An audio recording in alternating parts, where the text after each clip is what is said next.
Hello, I'm Jeffrey Graber, Chair of the Bethel College Alumni Association Awards Committee and a 2004 Bethel College graduate. Each year, the Bethel College Alumni Association honors selected members with awards in the Young Alumnus, Distinguished Achievement, and Outstanding Alumnus Award. If you would like to view the presentation of the Distinguished Achievement and Outstanding Alumnus Award, check out the video on the Bethel College YouTube channel. This morning, we acknowledge our Young Alumnus Award winner, 2004 graduate Todd Flory. The Young Alumnus Award recognizes character, citizenship, achievement, service rendered, and acknowledges recognition received. The recipient must be 39 years of age or younger. Todd is recognized for his achievement and dedication to education in innovation and the use of technology in the classroom.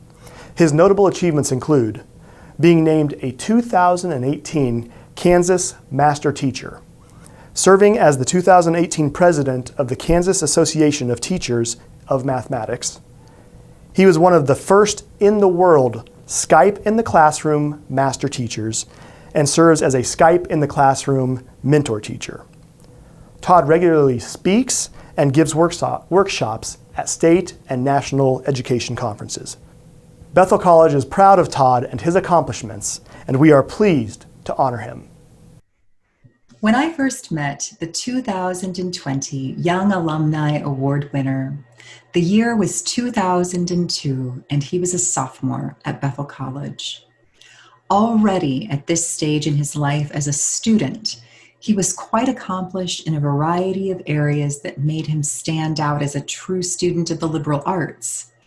Radio hosting, journalistic writing, and studying the intricacies of popular culture.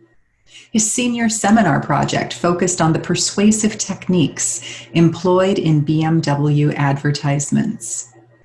In 2004, he graduated with a degree in communication arts. Since then, he has taken his communication-focused liberal arts training and used it to inform advanced degrees in elementary education and instructional technology. His professional career has included serving as a staff writer for the McPherson Sentinel, as a legislative associate for the Church of the Brethren Witness Washington, D.C. office, as an online reporter for the Salina Journal, as a fifth grade teacher with USD 313 in Buhler, Kansas, and most recently as a fourth grade teacher with USD 385 at Wheatland Elementary in Andover, Kansas. The list of professional honors and distinctions that the 2020 Young Alumni Award winner has earned since he graduated from Bethel College in 2004 is long. He co-developed a media literacy and news reliability education project that was featured in an NPR article that appeared on national Japanese news and that is featured on the Microsoft Education website. He has written numerous educational articles for EdSurge, KidBlog, PBS Education, and Microsoft Education. He is one of 20 U.S. educators who were selected to attend the 2015 Microsoft Global Educator Exchange Conference. He is an Empatico Teacher Fellow. He is a Bunsey Ambassador Teacher. He is a Microsoft Innovative Educator Expert. He is a Skype in the Classroom Master and Mentor Teacher. He is a PBS Digital Innovative Educator. He was the 2018 president of the Kansas Association of Teachers of Mathematics, and he bears the distinction of being a 2018 Kansas Master Teacher. Please help me welcome the 2020 Bethel College Young Alumni Award winner, Todd Flory. Todd's presentation today is entitled Developing Empathy Through Global Connections. Todd, a heartfelt congratulations and a big welcome back to Bethel College. You make us so proud. Hi, I'm Todd Flory, and I'm excited and honored to be talking with you today about developing empathy through global connections. I'm a fourth grade teacher at Wheatland Elementary in Andover, Kansas, and a 2004 Bethel graduate. Here's my Twitter and blog, so feel free to reach out if you have any questions or comments afterward. I like to say that I didn't choose education, but education chose me. When I was at Bethel, I was a communication arts major focusing in mass media. So I did journalism work, yearbook, had a radio show, made a lot of lifelong friends at Bethel. And even though I wasn't an education major at Bethel, I feel like my time there really helped to shape the teacher that I am today through my experiences there. So after I graduated from Bethel, I did a year of journalism work at the McPherson Sentinel. After that, I kind of wanted to spread my wings a little bit and have some new experiences. So I did 2 years of volunteer service through Brethren Volunteer Service. And the first year was in Washington, D.C. The second year was in Elgin, Illinois, which is a suburb of Chicago. And when I was in D.C., I worked with other faith groups and nonprofits and NGOs on a whole range of social justice issues, ranging from energy and the environment to immigration rights to poverty and human rights. I also lived in a very multicultural house. So we had house members who were young adults from Europe and Africa. So it kind of helped to further shape my worldview and my ideas of multiculturalism and social justice issues. So after 2 years of doing volunteer work, I decided it was time to get a real job and move back to Kansas. And I started working again in journalism at the Salina Journal newspaper. So I worked there for about a year. Decided that journalism maybe wasn't quite my passion. So even though I didn't think about becoming a teacher when I was at Bethel, I've always had a lot of teachers in my family. And I also began to realize the stark contrast between the people and the service-oriented work that I've been doing as a volunteer and the journalism work that I was currently doing at the time. And there's a lot of changes going on in the journalism industry. So I decided to kind of take a leap of faith and quit my job and go into elementary education. And it's been a great fit since.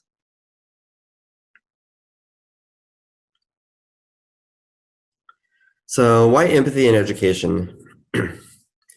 I believe that students should be able to experience sharing their learning experiences with others from different backgrounds and begin to see differences as opportunities and focus on the common problems that we all face. So my students routinely connect with others around the world, other classes, and doing global collaborative projects, virtual field trips. We connect with authors and museums and national parks. And it makes the experience much more authentic and rich for my students. And it's also great for my students to be able to interact and teach and learn from their global peers who may look and sound different than my students, who may go to schools that look different than our schools, because it allows them to realize that what binds us together is so much more than what separates us, and there's no more us and them, that their peers on the global, their peers around the globe all have the same hopes and dreams and fears and anxieties as they do. So there's a lot more that they have in common than they initially realize. So one of the projects that we do each year that we've done maybe the past 5 or 6 years is our Skype Around the World Day. And this is a day that we dedicate just for Skyping with other classes all around the world. So my students get to school at 8 a.m. and then they leave that day at midnight, and we're Skyping the whole day. Last year, we talked with classes and individuals in 19 different countries over 6 continents. And it was really an opportunity for us to discover new culture and people and ideas and to share things about Kansas that we had been learning as well. We also made some Skype passports. And so as we were talking with these other classes around the world, we were learning about their history and geography, culture, and economy, and then also sharing things about Kansas. So I'll share a few pictures. This is from a Skype that we did with a penguin scientist in Antarctica. And when we talked with her, she spends basically the 3 months of their summer just camped out in a tent on the ice in Antarctica, right next to the penguin colony. So my students are able to Skype with her and learn about penguins and the geography of Antarctica, about climate change and some of those issues.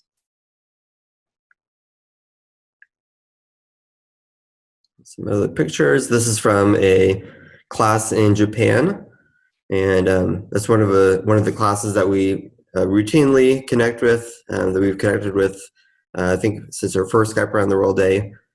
And they're a great class to connect with us, and they're demonstrating some music for us here.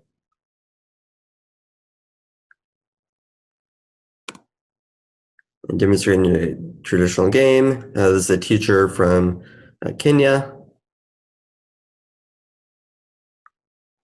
in a class in India. And this is a class from Ireland. And whenever my students get off the call with this class, they always comment that their uniforms look like Harry Potter uniforms from Hogwarts because of the Gryffindor colors. So as a big Harry Potter fan, I have to tend to agree. But this is a great teacher and a great class that we've connected with quite frequently. And here's a class from Russia.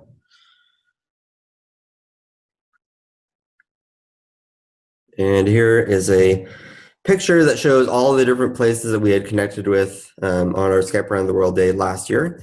So Ireland, Portugal, Pennsylvania, Wyoming. So we did connect with a few US states. Argentina, South Africa, Mexico, Uruguay, Puerto Rico, Alaska, Australia, Saipan, New Zealand, China, Japan, Malaysia, South Korea, Russia, Thailand, India, and Kenya. So it was a very full day. Our Skype Around the World Day actually was the very last day before spring break last year, which was the last day that school buildings, at least in our district, were open. So my students really got their money's worth with being at school clear until midnight on the very last day that school buildings are open before the pandemic and COVID shut school buildings down.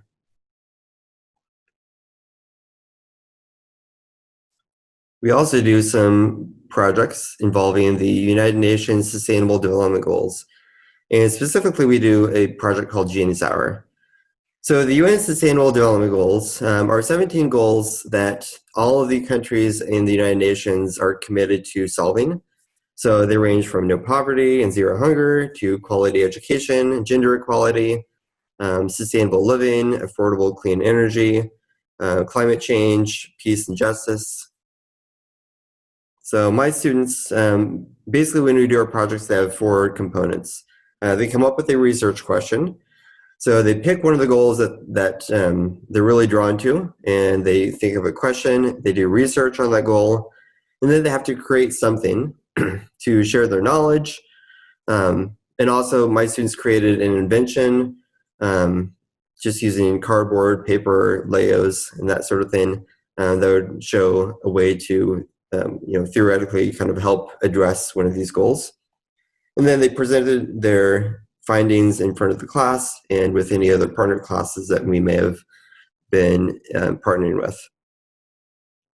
So here's a list or some pictures of some of the groups the last 2 years that have done this. And this group right here focused on the plastic pollution in our oceans. And they actually set out to try to figure out how much plastic we use in our own classroom. I'm not sure if we came up with a definite number, but it was definitely a lot. So she focused on gender equality. This group focused on renewable energy, endangered species for this group, climate change for this group. And they also wrote fictional stories to go along with it. So a fictional character that had to address a real world problem. So it was a great project, lots of imagination, addressing real world situations and problems. And last year we did a plastics project. And this involved researching the plastic problem in the ocean. So even though Kansas is a landlocked state, we talked a lot about how does plastic that we throw away and discard end up in the ocean.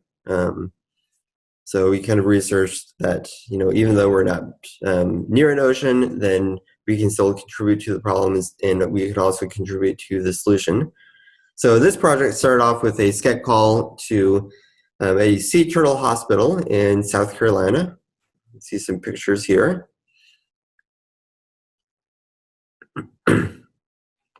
And after we had researched the problem and did some authentic research with our Skype call and then some other methods, my students created, or they did a plastic inventory at their house. And so what they ended up doing was collecting and logging all of the plastic items that their family used over the course of a week. So it could be a milk jug, it could be a plastic bag from Target, it could be a plastic straw, a yogurt container, any sort of plastic that their family used, they logged. And then they brought in one bag of their plastic waste. So we made sure that they cleaned it first before they brought it into school. So they brought in one small bag of all of their family's plastic waste that they used throughout the week. And they ended up building a sea creature from it, and then doing a green screen project with their plastic sea creature.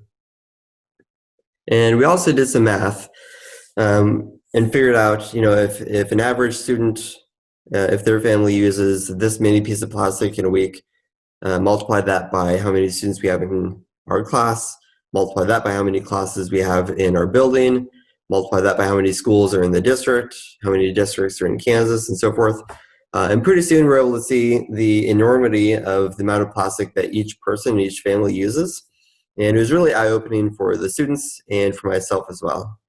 So here we have a plastic little sea turtle creature. So they could build sea turtle. They could build jellyfish, sharks, any sort of ocean creature. And we also built a wire sea turtle. So the students were able to add their plastic waste into this wire sea turtle that we made from chicken wire and hog wire.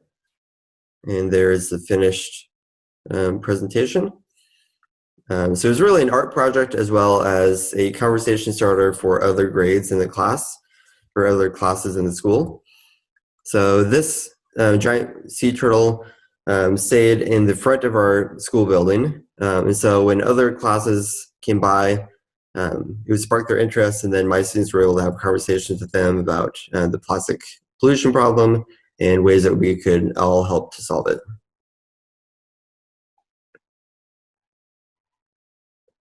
Another project we've done the past few years is our cooking cultural exchange.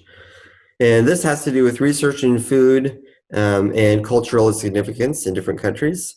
So learn about culture and sharing one's culture through food. So we partnered with a class in Uruguay, and each class researched a typical food from their own country and then presented it and demonstrated how to create it and make it for the other class. So my class, my students originally wanted to do hamburgers and fries, but I really didn't want to deal with raw meat in the class, and so I kind of nixed that idea.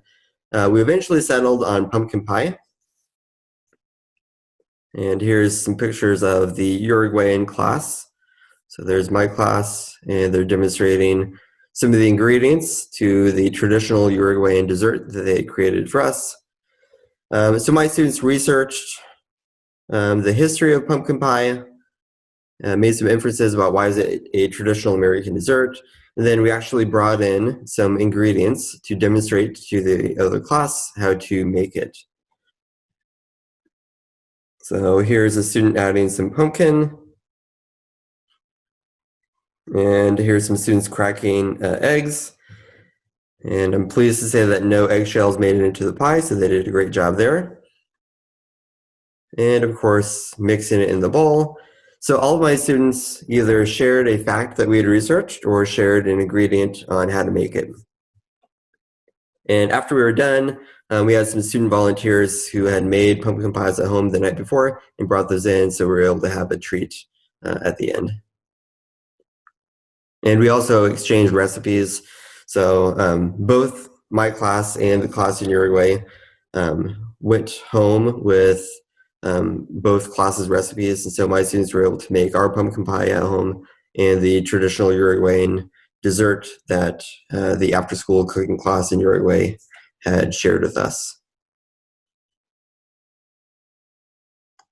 Our fake news challenge project was one that I co-created with a teacher colleague in California about maybe 3 or 4 years ago. And it's really about media literacy and determining reliable sources of information. So it involved each class broke into small groups, and each of the small groups researched 2 real news stories and then created 1 fake news story. And the fake news story could be totally made up, or it could be based on a real story, but they changed enough of the facts to make it false. Then we connected through Skype, and each class took turns, or each small group took turns presenting their 3 stories, and the other class had to do some research, picking up on some of those key ideas, do some research and determine which one is false and justify their answer. So here's some pictures from a few years ago of my class participating in that project. So there's my class on the screen. And about 3 years ago, a national Japanese news crew or news service had heard about this project that we had co-created. And so they contacted myself and this other teacher and wanted to do a story on us doing this activity with our classes.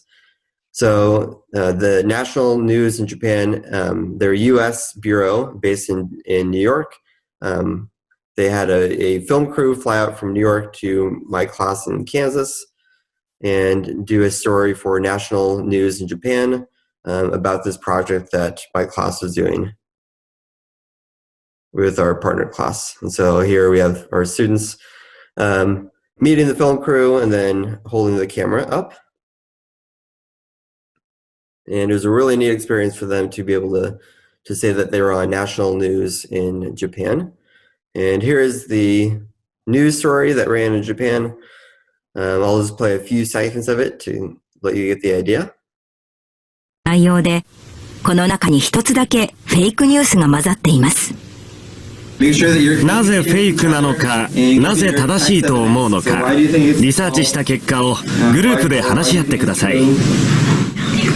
生徒たちはインターネットを利用してリサーチを始めました。お題では火曜日って言ってたよね。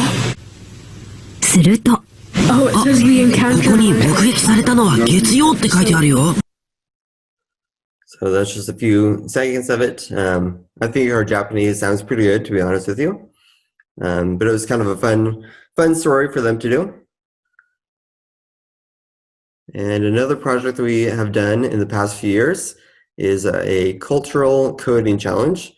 And with this project, we partnered with an all-girls college, coding college in Mexico. So to learn about gender equality, and coding and STEM opportunities. So this organization gives scholarships to girls in Mexico to go into STEM fields and computer programming. And so we partnered with them in order to, each class presented or created some coding projects, and then we got together and shared them with our partner class.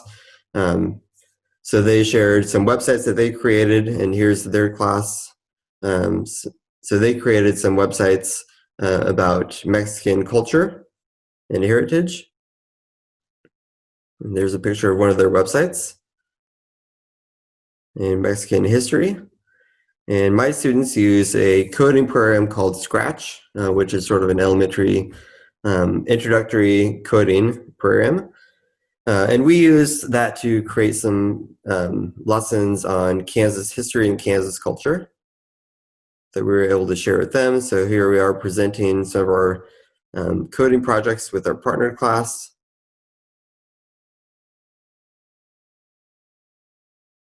And a current project that we're doing right now for this year is an aquaponics project. So we have just begun this. So the jury is still out of how it will turn out, but I'm hoping that it'll turn out well. But this past week, we have started researching climate change and plant and animal systems. And we're planning to connect with classes in Australia and Belgium and California that have been affected by some of the negative effects of climate change, such as drought and wildfire and extreme weather patterns. And we're going to be researching how to create aquaponics or hydroponics systems. So my class will be making those here in a week or so as a way to kind of show a possible solution and a way to reduce water consumption. And then we'll share those with our partner classes in Australia and Belgium and California as a way to help share our knowledge and share a possible solution with them. So this past week, we did a design challenge. My students did a design challenge. This is my current students. You can tell because we're wearing our masks. So they had to do a challenge with toothpicks and gumdrops where they had to create a structure that would hold a textbook 2 inches off their desk for at least a minute. And so this was designed to kind of get them thinking about building and design thinking. And we actually did have some groups, such as this one down here in the corner, that completed the project and were able to do it successfully and design something that would hold their textbook. So the big picture of education is that as educators, we need to be preparing students for the real world and unknown problems, and do that while developing empathy and compassion and problem solving and cultural awareness. Because as long as our students are connecting with other people across the country and across the world, they can do authentic research, they can address the standards that they need to be learning, but they can also do it in a way that builds on empathy and develops cultural awareness and compassion and problem solving skills. So as educators, our job is to help empower students to see themselves as global citizens and to see themselves as global problem solvers. Thank you very much.